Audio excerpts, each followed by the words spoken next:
Hey everybody, today we're going to learn how to play a fun kid game, card game called Crazy Eights. Well, first of all, Crazy Eights is a great kid game, but like me, I became older. I wanted to teach my kids how to play. Couldn't even remember how to play it. So I'm going to go through it for you. Super simple. You're going to get it quickly. I'm going to explain the rules, number one. Number two, I'm going to walk through a game, as I always do. If you've seen my other videos on Rubik's Cubes and puzzle games and board games and casino games and card games, you know that I over-explain everything. Don't worry, by the end of this video, I'm going to have you playing. Now let's go.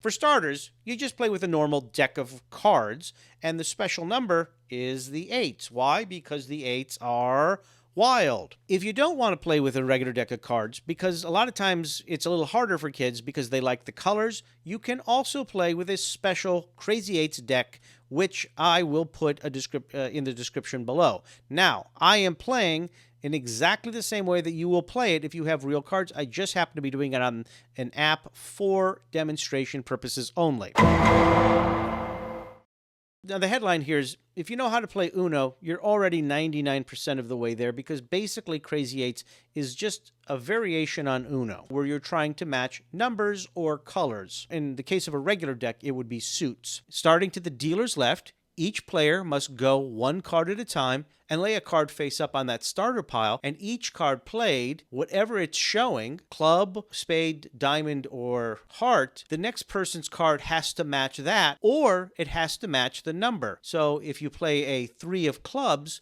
the person to your left either has to play a 3 or they have to play a club. If they don't, say, have a 3 or a club, then they start to draw cards from the pile until they pick a playable card. I suppose unless they get an 8, because if they have an 8, that's wild. That's why it's Crazy Eights. You lay it down, and then you can declare what you want it to be: hearts, clubs, spades, or diamonds. Or in this case, in this game, it's going to be a color.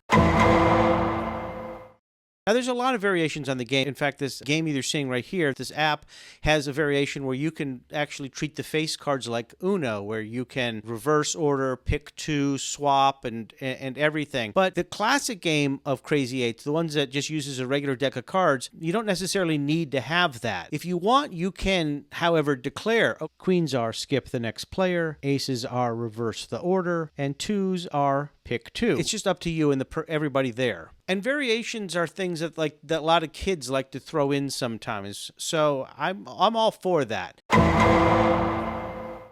The object of the game is to be the first player to get rid of all the cards in your hand. And that is how you win a round. Unlike Uno, though, you don't have to say Uno if you've got the last card.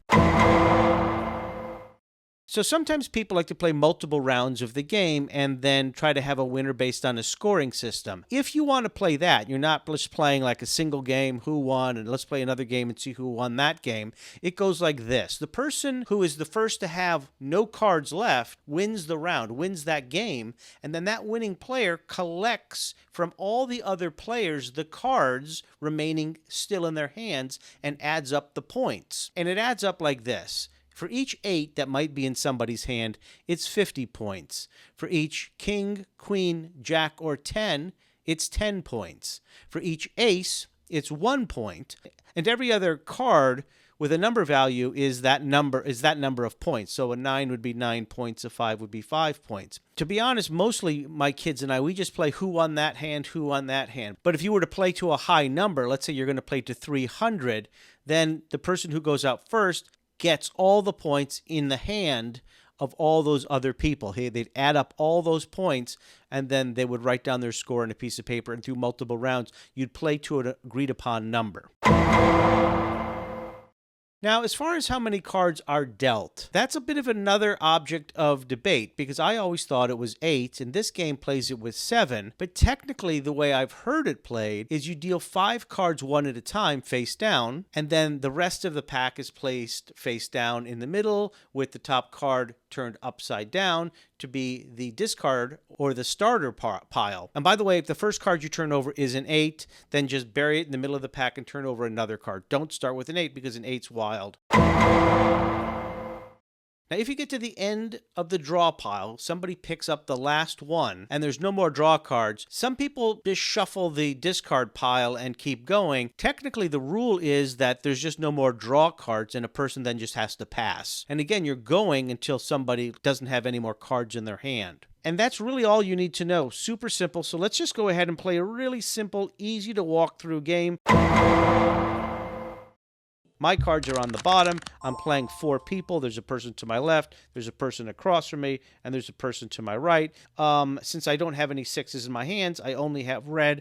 I must play this queen. It's going to cause the person to my left, since we go in a circular motion, to be skipped. I don't have a choice, though, because I have to play a red or a 6. So I guess I'll play it. That opponent gets skipped on my left. The opponent across from me didn't play a red, but he was able to match the queen part of it, which means that he played the queen, which skipped the person on the right, and therefore the person on my right didn't go, and now it's back to me. The color is now green because he laid down a green queen, but now it opens up some options for me. For example, I can put down this 4.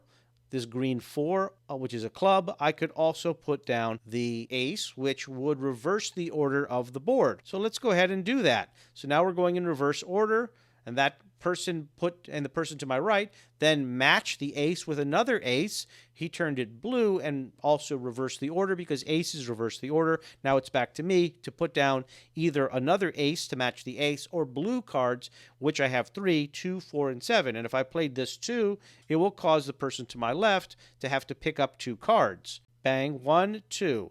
And they also don't get a turn. Their entire turn is to pick up 2 cards. The person across from me had to match, and they matched also a +2, causing the person to my right to have to pick up 2 extra cards. Now it's back to me. Now the color is purple. I either have the option of laying down a purple card, which I have, or if I had a 2, I could lay that down too. I don't. And this game actually shades what you can't play, which is sort of nice. And fortunately, one of the things that's been great for me in this game so far is that I'm able to not have to draw. So I'll play that. And now it is another purple, another purple, another purple. And now it is back to me. And I don't have another purple, but fortunately it is a 7, a purple 7. So I don't match it on the purple, but I do match it on the 7. So now it's blue. Does he have a blue? He is also able to skip. And then the next person played a blue, and now it is back to me. I either can lay down a 10, or I can play down a blue, which I have, which I will play. Or if I didn't, I'd have to draw. So far, nobody has played a crazy 8. I'll send that 4 in. He had to draw. He drew 1 and was able to lay down a crazy 8 for wild, change the color. The next person laid down a crazy 8 for wild. The next person reversed the order. Oh, great. And it's back to me. I either have to play a 7 or I have to play a heart.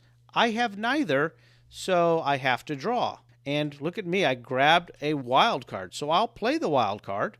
And now I get to pick the color. Well, since my color is green, I might as well stick with green. And green, green, green, all the way to me, and I win. So simple, so fun for kids. Again, you can play it with a regular deck of cards. I recommend playing it with a specialty deck of cards that's colorful. I'm going to go ahead and put that into the description below on where you can get a cheap and fun set of cards. Hope you enjoyed this super simple, fun game. Talk to you later.